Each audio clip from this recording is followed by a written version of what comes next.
a man who's a 4-time world champion, 2 times with WCW and 2 times with the WWF. He is the master and the ruler of the world. He's also the man that rules the world. He is the one and only Psycho Sid Vicious, joining the 2-man power trip.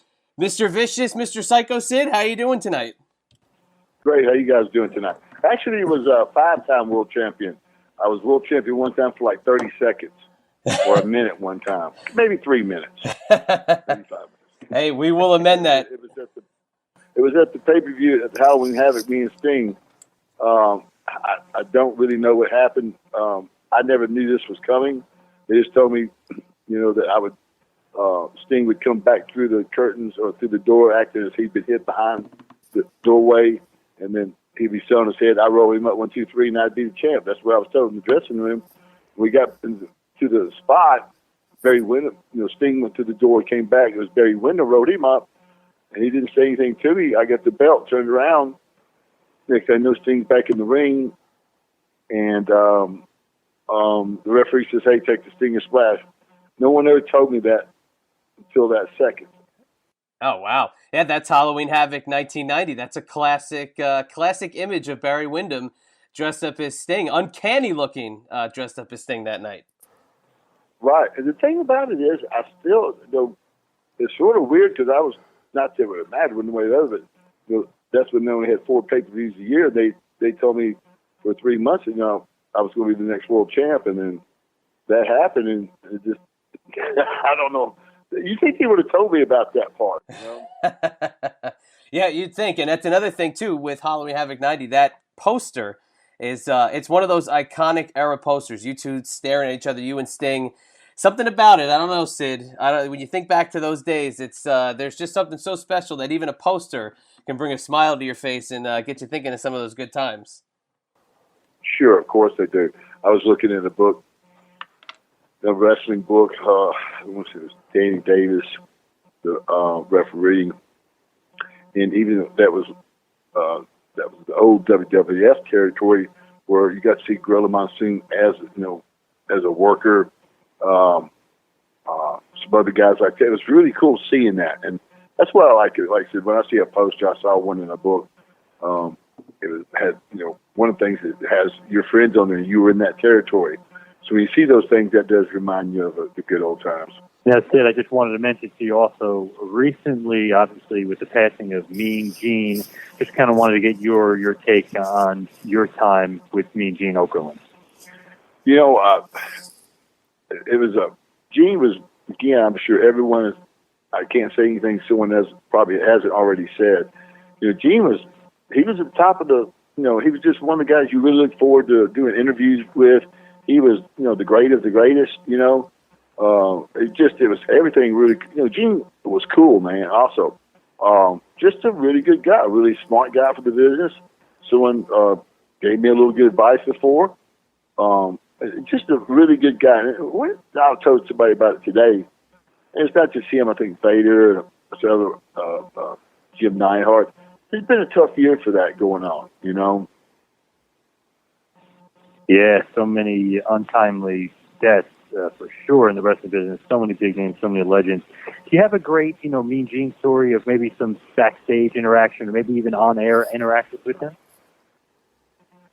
No, I really don't. To be honest with you, when we did interviews, they were all, it was business. And I do say, people remind me of this one, not that I really don't remember it, but if so many people told me this, I'm sure I did. It was, again, I say to people who don't really believe me is that a lot of times I just was, like when I was doing my first interviews with Mean Gene, Sid Justice, I didn't really know what I was, who Mean Gene was. There was any difference in Mean Gene that you weren't supposed to yell at people like that. Well, I must have called him a bald-headed oath one time, but was just in character doing that. But this is how powerful he was. People call him just a couple of weeks before he actually passed away. The guy reminded me that he goes, "Man, when you did that, it was like crazy, man." And this is a wrestling fan saying that, so that goes to tell you how much power or how much feelings the people had for him. I remember that quite well. It's so funny. You little bald-headed oaf. Right. So good. You're talking about you kind of just being in the moment and kind of just doing those interviews. Nothing was scripted, right? I mean, you just kind of go out there and you do your own thing, and you're Sid. You're the one kind of talking and speaking in your own voice.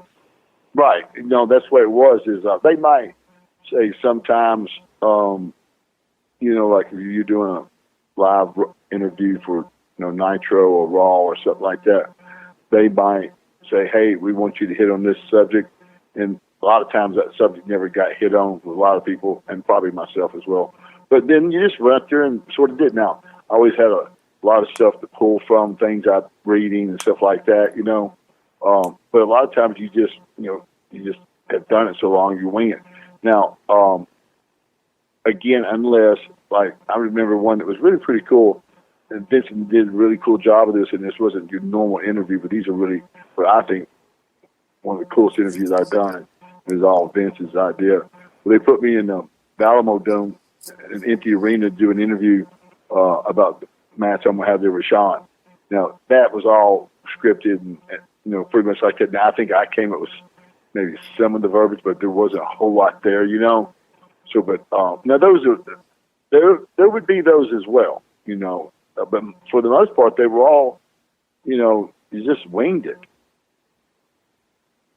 Which is a lot different from what they do today, but I just remember you, so charismatic. I love the promos, so believable, so scary in a sense, but in another sense, loved you so much. Like, you had a roof for you.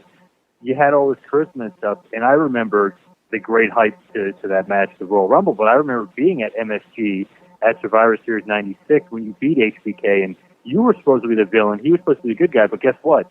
You were cheered heavily, and he got booed out of the building that night. Well, and I'm not trying to add to that, but I will, is that on that night too, they made me hit Jose Etherio with the camera. Now, I said that night when they were going over that, not that it mattered, but I think my stories are pretty the same. This is, you promised this thing, and then it just seems like so happens so much to me. I was just told I was going to be a babyface. Not that it mattered really a lot. I was on guaranteed money at that point. And I said that's why I would take guaranteed money, because I didn't trust anything Vince said. But when they said the dude hit him with the camera, I said, man, I thought I was going to be just a babyface. Well, we got to sell seats to that arena. And by doing that, that really started off, which I was always like this anyway, but made me one night, and I've always liked, sort of like that, not until this point, it really defined it, where one night I was a babyface and one night I was a heel.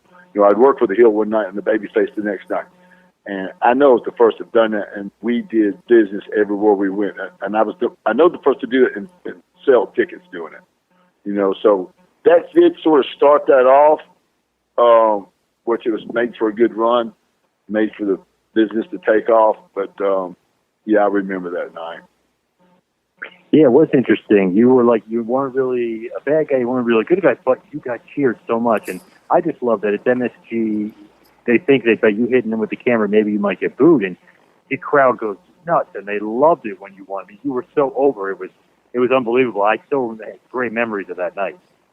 Well, me too. And how I got there actually was a better memory for me.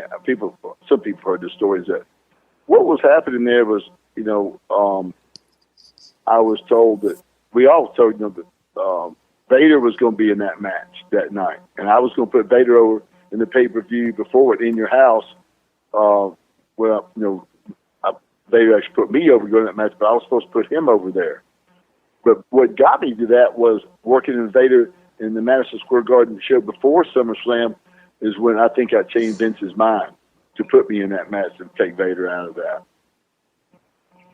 You think it's because you are so over and he is so in tune with that New York crowd too? I mean, he loves that MSG crowd. That was his father's crowd. That's his crowd. Right. So I think really I did as well in that MSG as anyone, as far as, being over, no matter what position I was in, heel or babyface or whatever, what road I was taking, what curb I had my foot on.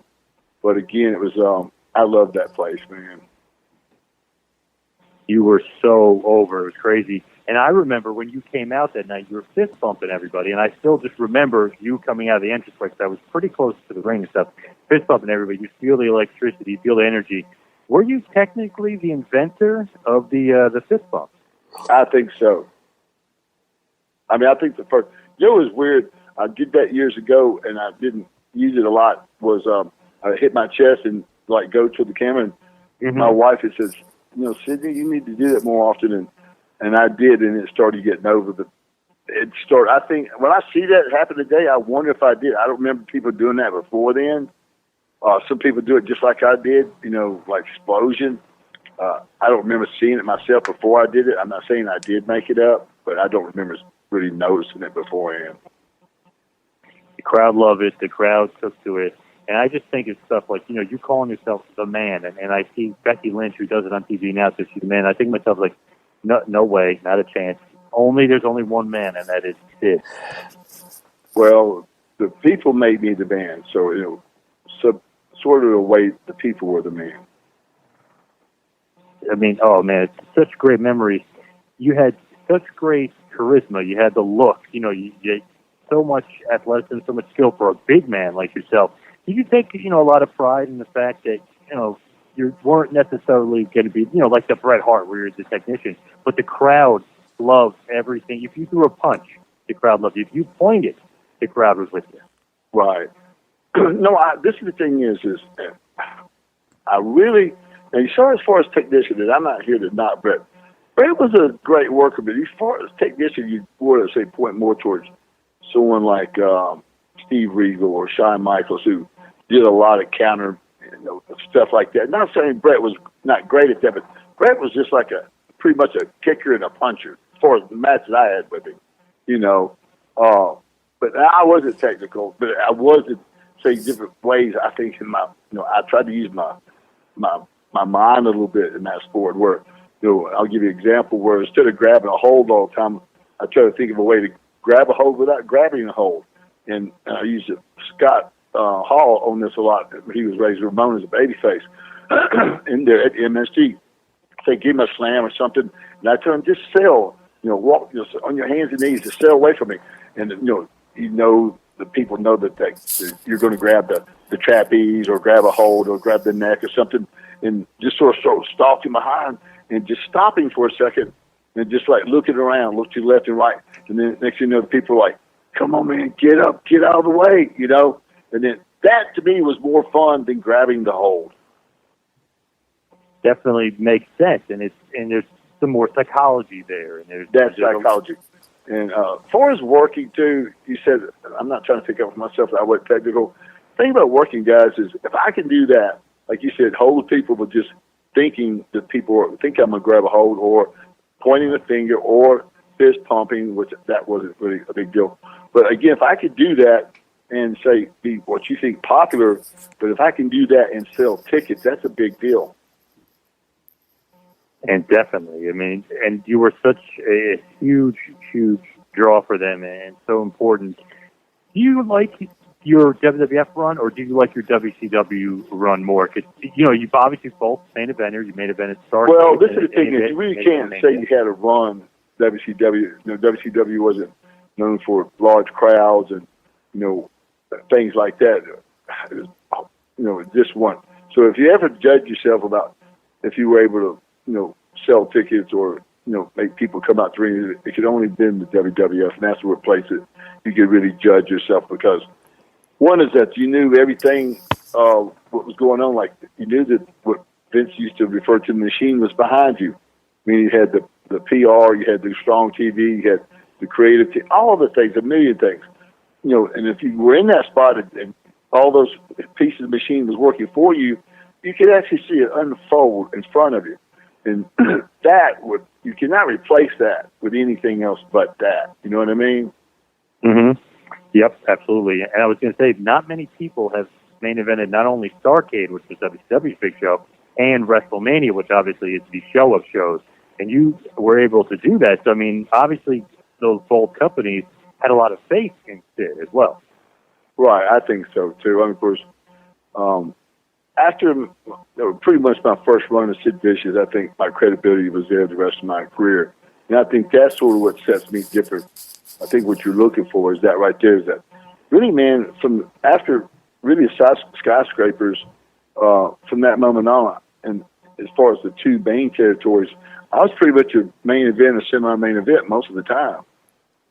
And then after the skyscrapers, I was pretty much the main event in both territories pretty much the rest of my career.